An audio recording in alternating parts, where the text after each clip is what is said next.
వారందరూ దేవుని వెంబడించిన విధానం ద్వారా మన జీవితాల్లో కలిగిన పర్యవసానాలను ఈ స్కిట్ ద్వారా మనం చూడబోతున్నాం.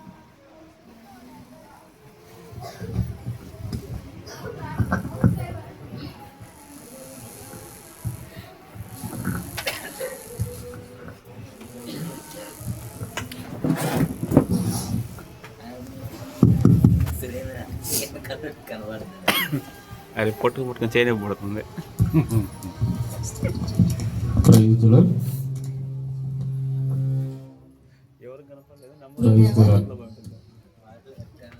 మీరెవరు?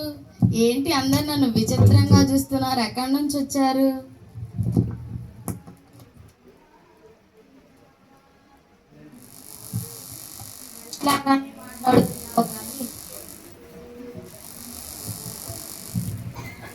మనిషిలాగానే మాట్లాడుతున్నావు కానీ చూడడానికి ఉప్పు స్తంభం లాగా ఉన్నావేంటి? ఓ, దానికి ఒక పెద్ద కథ ఉందిలే. పర్వాలేదు, చెప్పు. నేను బైబిల్ గ్రంథంలో చెప్పబడిన లోతు భార్యను. నేను సొదొమ గొమొర పట్టణంలో నివసిస్తూ ఉంటాను.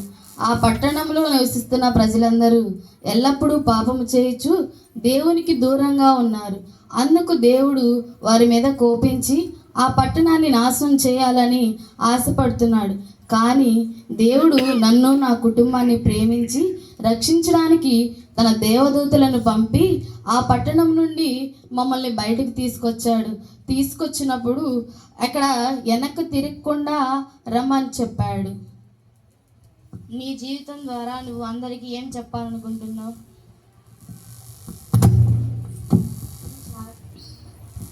ఇది చాలా విచారంగా ఉంది.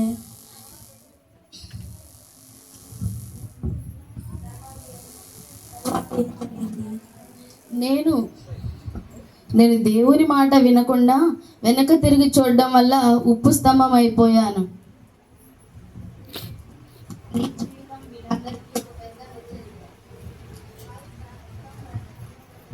నీ జీవితం వీళ్ళందరికీ ఒక పెద్ద హెచ్చరిక. దేవుడు నిన్ను నన్ను ప్రేమించి నరకంలో నుండి, నాశనంలో నుండి తప్పించాలని ఆశపడుచున్నాడు.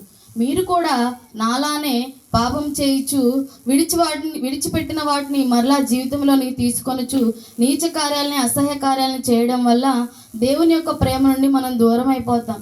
కాబట్టి మనమందరం కూడా యేసయ్యను విడిచినా, ఆయన్ని తృణీకరించినా నష్టపోయేది మనమే. జాగ్రత్త సుమి.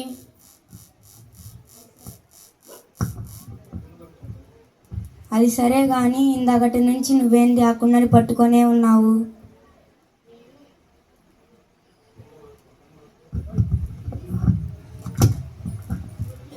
నేను ఇస్సాకు భార్య అయిన రిబ్కాను.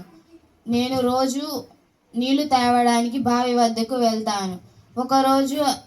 ఒకరోజు మధ్యాహ్నం బావి వద్దకు ప్రయాణమై వచ్చారు. వాళ్ళకి బాగా దూరం నుంచి వచ్చేసరికి బాగా దాహం వేసింది. అతని ఒంటెకు నీళ్లు చేది పోసాను. తర్వాత తెలిసింది వాళ్ళు అబ్రహాము కుమారుడైన ఇస్సాకుకు ఒక కన్యను వెతకడానికి వచ్చారని.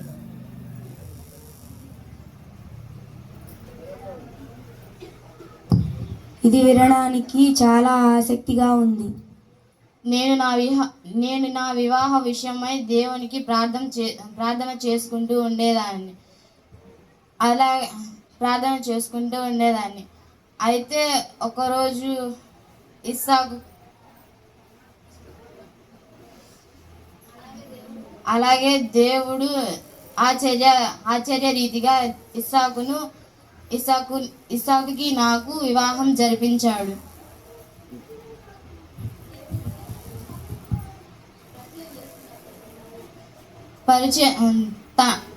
దేవుడు తాను పరిచయం చేసుకునేటప్పుడు అబ్రహాము దేవుడను, ఇస్సాకు దేవుడను, యాకోబు దేవుడను అంటాడు. ఇస్సాకు అంటే నా భర్తే కదా, యాకోబు అంటే నా చిన్న కుమారుడే కదా. దేవుడు నాకు ఇంత గొప్ప ఆధిక్యతను ఎందుకు ఇచ్చాడంటే నా వివాహ విషయమై దేవునికి ప్రార్థన చేశాను కాబట్టి.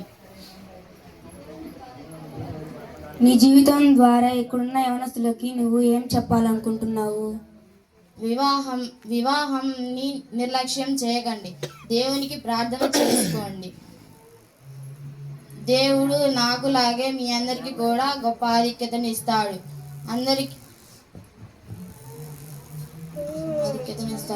ఆశీర్వాదకరమైన జీవితాన్ని మీరు కూడా పొందవచ్చు. అవునవును, దేవుని మాట విని దేవుని చిత్తం చేస్తే మనకు ఆశీర్వాదం. కానీ నేను నా భర్త ఆశీర్వాదాన్ని పోగొట్టుకున్నాను. ఎందుకు? ఇంతకీ నువ్వెవరు? నా పేరు సపీరా. నేను అననీయ భార్యను. అపోస్తుల కార్యంలో మా గురించి ఉంటుంది. మేము మా పొలం అమ్మి మొత్తం డబ్బులు దేవుని సేవకి ఇవ్వాలనుకున్నాం. కానీ వచ్చిన డబ్బును చూసి దురాశతో కొంచెమే ఇచ్చాం. అంతేకాక దేవునికి ఇంతే అమ్మాము అని అబద్ధం చెప్పాం. కావున దేవుని శిక్షకు తప్పించుకోలేకపోయాం. నేను నా భర్త అక్కడికక్కడే మరణించాల్సి వచ్చింది. వినడానికే భయంకరంగా ఉంది. నీ జీవితం గురించి వీళ్ళకి ఏం చెప్పబోతున్నావు? దేవునికి యథార్థత అంటే ఇష్టం. మోసం చేయడం, అబద్ధం చెప్పడం అంటే అసలు ఇష్టం లేదు. కాబట్టి మనం చేసిన తప్పుని ఒప్పుకుంటే దేవుడు మనల్ని క్షమిస్తాడు. మనం దేవునితోనూ మనుషులతోనూ యథార్థంగా ఉండాలి. ధనాపేక్ష సమస్త కీడులకు మూలం. మనుషుడు ఏమి విత్తునో ఆ పంటనే కోయును. ఇది అంతైనా నిజం. ఇంతకీ నువ్వెవరు? చూడడానికి నాలాగే సంతోషంగా కనిపిస్తున్నావు. నా పేరు రూతు. నేను మోయాబు రాలిని. నాకు నిజమైన దేవుడు తెలియనప్పుడు విగ్రహారాధన చేస్తూ ఉండేదాన్ని. కానీ మా అత్త నయోమి వల్ల నిజమైన దేవుడిని తెలుసుకున్నాను. అప్పటి నుంచి నిజమైన దేవుడికే ప్రార్థిస్తున్నాను.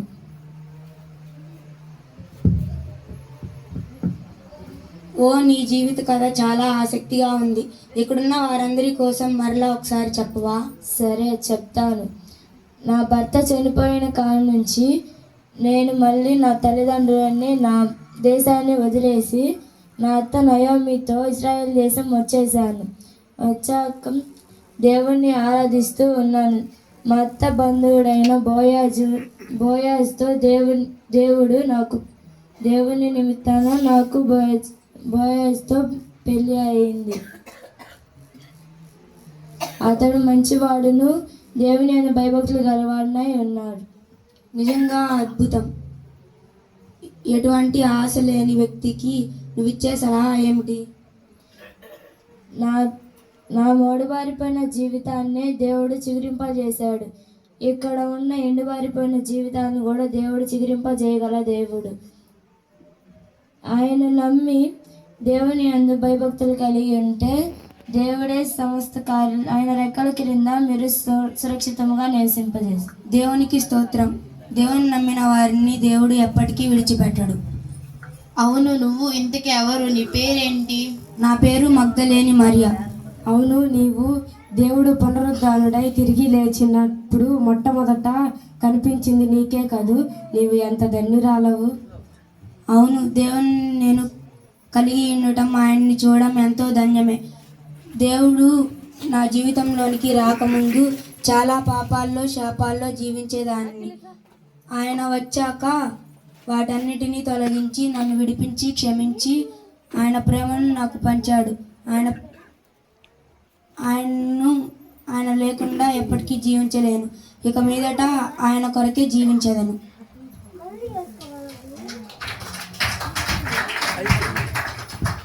Praise the Lord.